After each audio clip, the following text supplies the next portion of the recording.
Hey guys, what's up? Welcome back for some more Devil May Cry 4 Special Edition, and this is Mission 3 of Lady and Trish's section of the game. So we're going to make it through this area. I think this one has the spiky ceiling bit that I can't stand. I'm surprised how long ago it's been since I played this game, and I remember quite a bit of it actually. It's coming back to me, but like I said in the last video, playing with Lady is definitely a learning curve.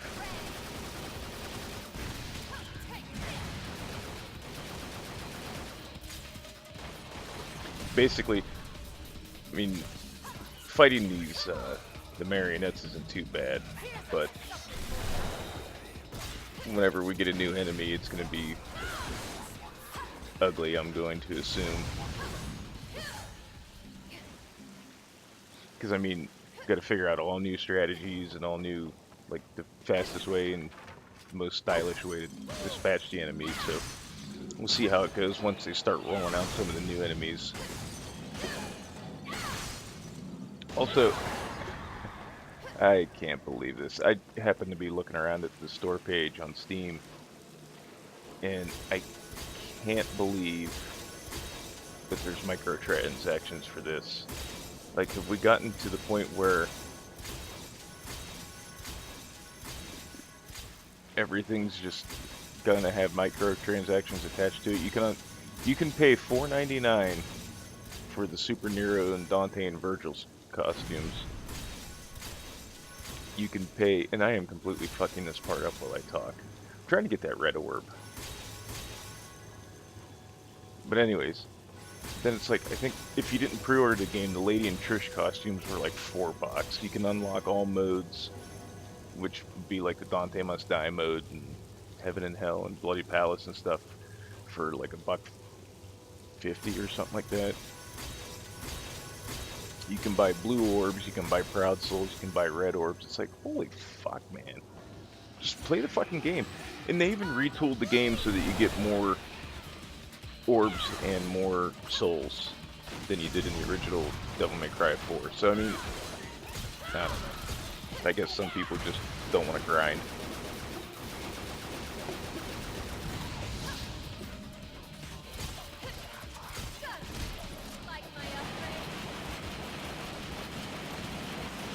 I think it's going to be weird going back to the other characters after getting used to her, which is my main complaint with this game, the way the campaign was laid out originally, and even now with the Lady and Trish split, because you're going to get used, like you got used to Nero, then you switch to Dante, which wasn't a huge difference, but I'm going to kind of expect a little bit of a jarring change going from Lady to Trish, because I'm just going to take a stab and say that Trish is probably more melee oriented. But we'll cross that bridge when we get to it.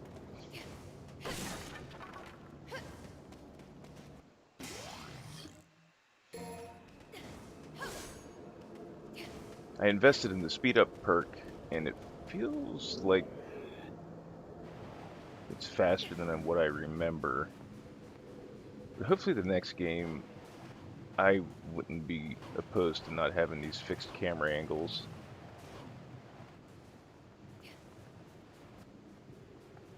Maybe something more along the lines of like the Darksiders games, or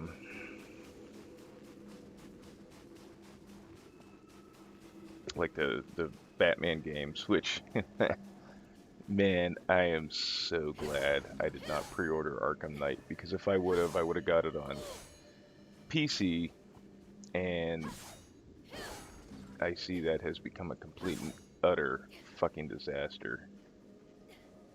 And that's a shame, because Rocksteady wasn't terrible at their ports, but you know, as I said before, the whole pre-order bullshit and how hard WB was, and I know it's not Rocksteady's fault for this part, but how hard Warner Brothers was pushing the season pass down our throats and all this other stuff. I really had no desire to pre-order the game. Like, that whole thing just kind of like really soured me to the whole thing. And then finding out that the game's like pretty much borked on PC, like I don't have a whole lot of faith it's going to get working. I mean, Ubisoft barely has Assassin's Creed Unity working, and Warner Brothers more notoriously basically told everybody to go fuck themselves with that bought Arkham Origins, because instead of patching it to get it to work completely, because it's still got some issues, they were just like, oh, well, we're going to put our team on story DLC. So I'll be interested to see how this Arkham Knight PC fiasco turns out. And the fact that they pulled it from the Steam store kind of... I think it was Jim Sterling that joked that maybe this is their new way of delaying PC releases, throwing them out into the wild, and then if enough people complain, they'll pull it from the store, and instead of just, you know, delaying it in the first place. But they should have never had Iron Galaxies do the port, but that's neither here nor there.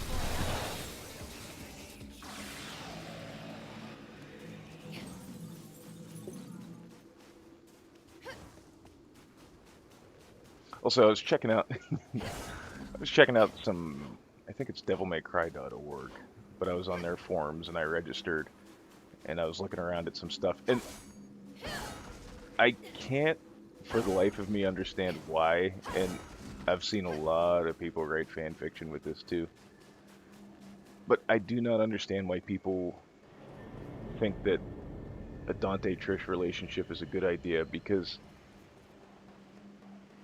for so many reasons that's wrong, mainly because Trish was created by Mundus to resemble Dante's mother. But for some reason people want to like ship them as a couple. Personally, I wouldn't mind seeing Lady and Dante, but I just don't understand the Trish angle, why people want Dante and Trish together so fucking bad. I mean, would you want to would you want to hook up with a woman that looks like your mother? Resembles your mother? Mm-mm.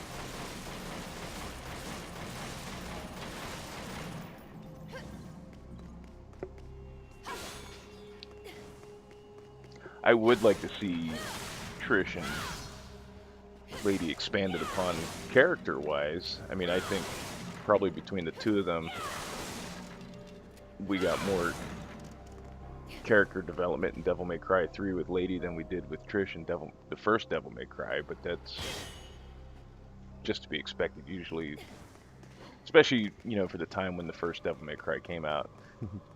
Other than, you know, I mean, there was some cheesy voice acting. The story was fairly solid, but I mean, Trish's whole character arc was tricking Dante into going to Malay Island, finding out she's a demon created by that was created by Mundus to look like Dante's mother so that he would go to Malay Island, to realizing that you don't have to succumb to your inherent nature and you can overcome it and be a decent thing. I don't know, she's not a human. And helping Dante in the end. I mean, yeah, that it's character development, but I mean,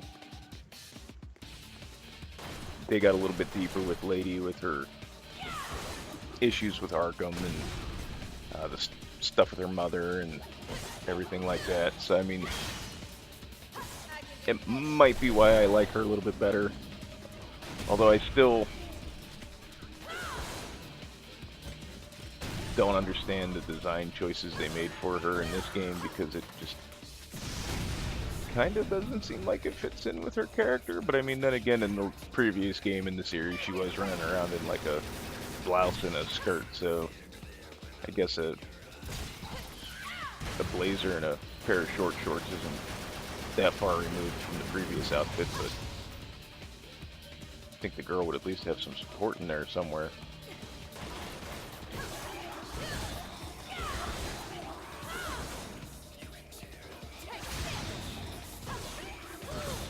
I gotta get a new 360 controller for my PC.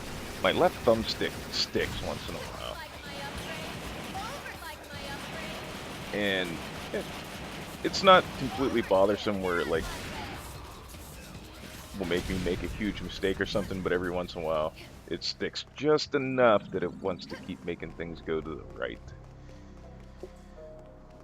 Or Maybe I'll just shell out the money, get another Xbox One controller, and then the only thing that sucks about that, you gotta get the dongle. But I do like the Xbox One controller. I still think the 360 is probably the perfect video game controller that was ever made. I don't have anything against the PlayStation controllers, but the Xbox 360 controller it just had everything right. It's the right size. It's got a good weight to it. The buttons are placed good. I like the offset joysticks. Um,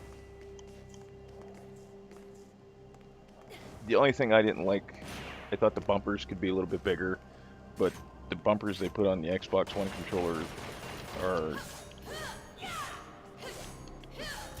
they're bigger, but they're awkward.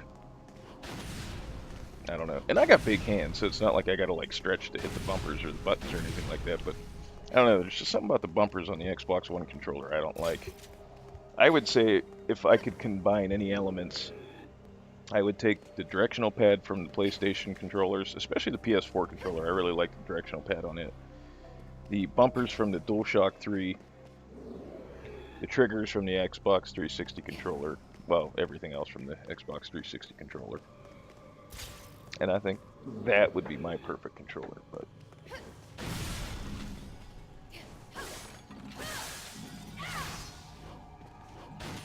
yeah, and I'm gonna run around and break all these chairs because I am not buying red orbs off the Steam store.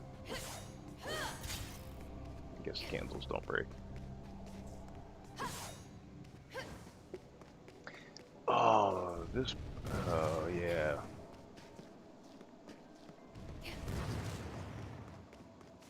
Okay. Yeah, I get it. This part, this is where I kind of got a feeling that some of the puzzles are going to be really lame.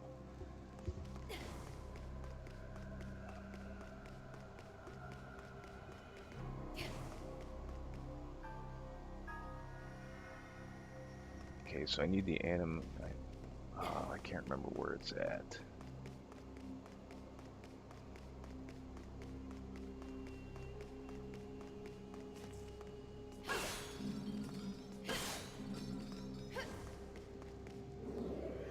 I hated these gyrospheres. Ah, yes, this is the room with the spiky ceiling and the stupid orb thingies.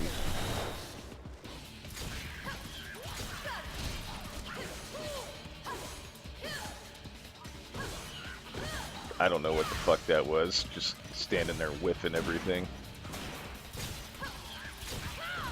Still kind of like an experimentation phase to see what works best and trying to get a feel for what's going to get me. Going to get me the best ranking. You fucking shot me. Oh damn, that was disastrous right there. Well, I mean it wasn't disastrous, but still, it hurt.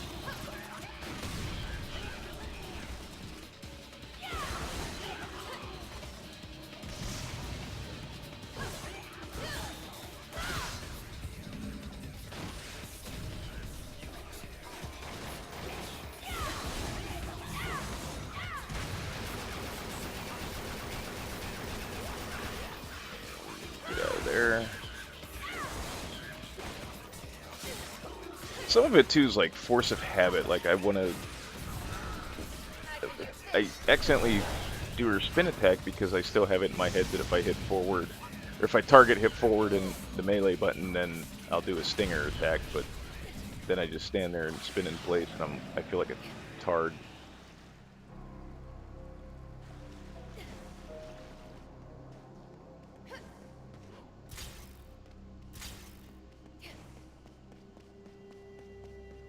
That's the floor we break later with that thing there. Yep. Alright, cool. And I hate this part. Because you have to basically do it just right, or you pull yourself upwards towards the little glowy bits. And you'll hit your head on the spikes, and then you fall down. You gotta fight them marionettes again, because they just constantly respawn.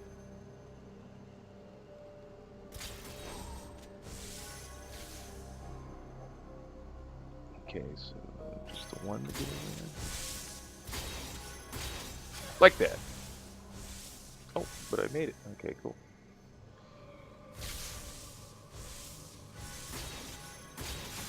I didn't make it that time. Put some distance between me and these buttholes.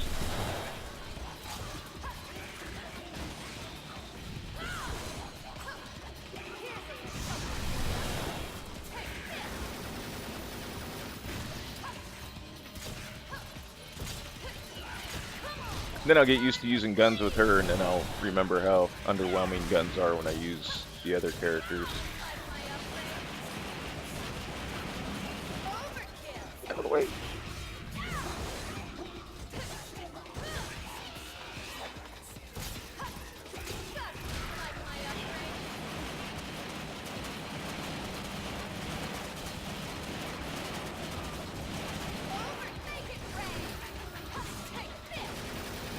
Definitely picked up a few tricks from Dante in between games. I mean, that's essentially what she is his gunslinger style. Which I'm okay with.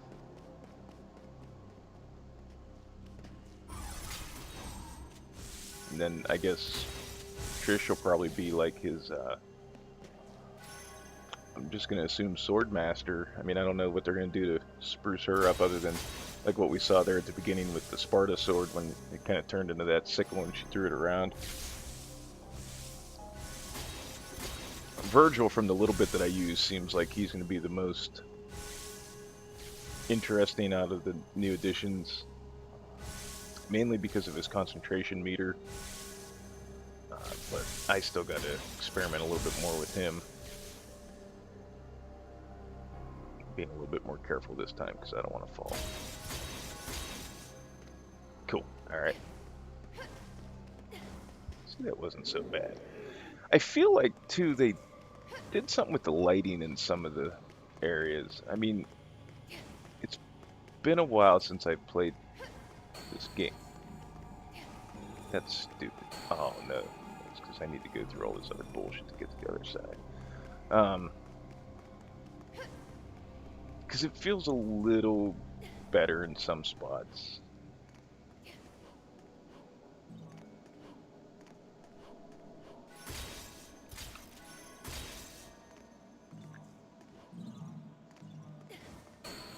I don't know. I'm gonna have to reinstall it and see. Maybe play like the first area. Maybe I'll make like a comparison video. But I did notice I fired up the Nero and Dante campaign a little bit, and the cutscene at the beginning for their campaign, like they didn't do anything to it, but other than like the textures look a little bit better on like Nero's coat. Definitely has like a denim-y type, not a denim feel, but like you can tell it's a little bit more of a material, like a rougher material, and Dante's looks a little bit more leathery. So I mean, they did make minor changes. It still looks somewhat dated in parts, like when Dante drops down out of the glass, off the roof, and kills Sanctus, I think was his name. And then they have like the close-up shot of his face when he's turning his head and his face is all covered in blood and like it's zoomed up on his eyes. Like that shot still, it looks dated. But I mean, all in all, it's not just like they ported the original PC release, threw in the extra characters and slapped it out there. They put some work into it to make it look a little bit better. Obviously, you're going to see more of a difference if you're a console player. And then went to the next gen version on like the Xbox One or the PlayStation 4 or even the PC version. You're going to notice, a big difference. But okay, so that one's for Trish. All right. And then so it's not just like they slapped some extra features in there and threw it out. It definitely seems to me like there was some work put in the textures. Now, I mean, it's not like Witcher 3 or anything like that, but I mean, it's both a testament to the little bit of polish they threw in there and to how good the original game did look, that it still doesn't look terrible. It's not like some games from early in the Xbox 360 and PlayStation 4 console generation did not age well at all. And I gotta get the fuck out of here and put some distance between them and I, just in case.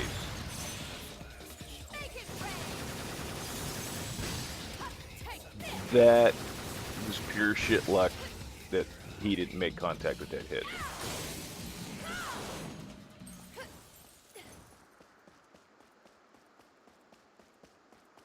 And I have no problem admitting that because I am not like a super elite Devil May Cry player. I'm good enough to get through the game and mess around in the other modes and stuff like that, but I'm not like pulling off like crazy ass, like some of the combo videos that people upload, it's like, holy fuck. Fuck, right now I can't even master using my grappling hook to hit that little blue ball thing to get that. I think that's a blue orb fragment up there.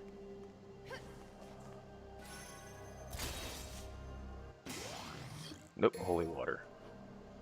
And I've never used holy water in this game.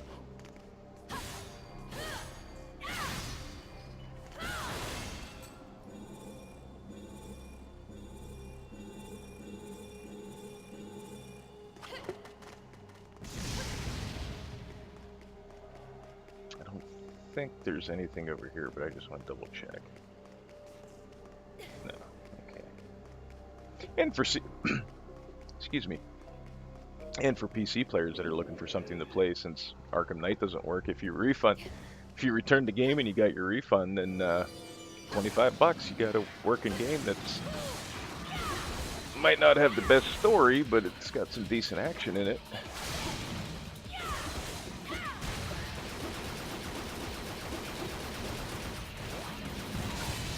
And I didn't know too that there's varying reports, and I haven't found like the original source for citation purposes. I've looked, I just haven't found it, but apparently they did, while this game was in development, they did cut the development time down a little bit. I've heard everything from it was running over schedule to it was running over budget.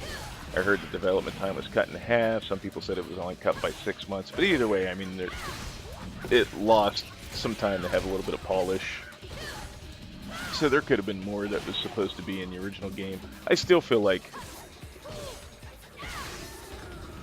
this like without a question or without a shadow of a doubt, this is the definitive Devil May Cry 4 experience. This is the game that they should have gave us from the get-go. But you know, then again, like I said, if what I read was true on the forums about the development time being cut down, then it makes sense that it never felt complete.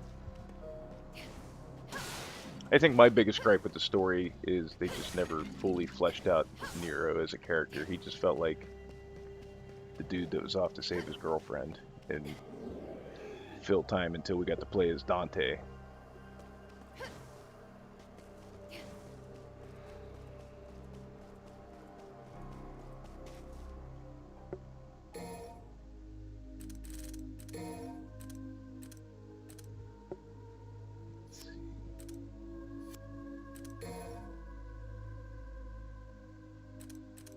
I don't think we'll get anything.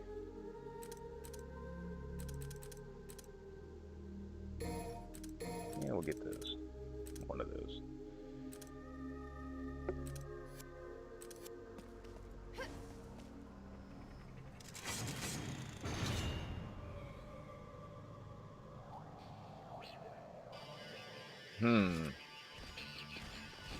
I can do this.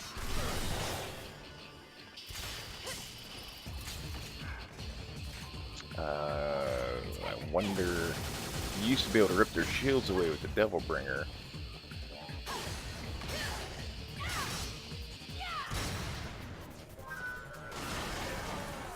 Oh!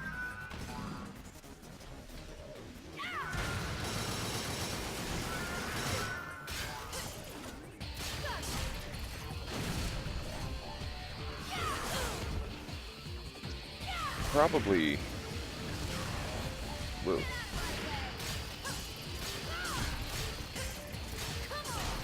Charge shot might be able to take it away, but...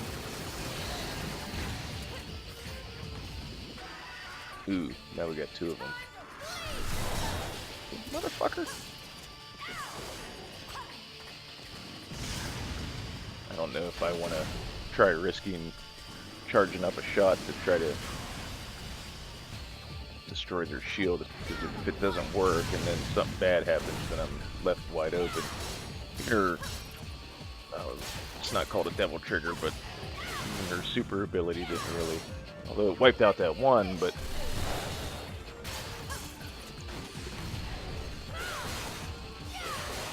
I mean, this could be something I am remembering wrong, but I'm almost positive you could take the shields away with the Devil Bringer when you were playing as Nero. But at any rate, I'll have to come back to this part and experiment with it later, because there's a lot of them motherfuckers later on, but this is the end of the mission, so we're going to call it a day on this one. And like always, guys, I want to thank you all for watching, and we'll see you in the next video. Alright, have a good one.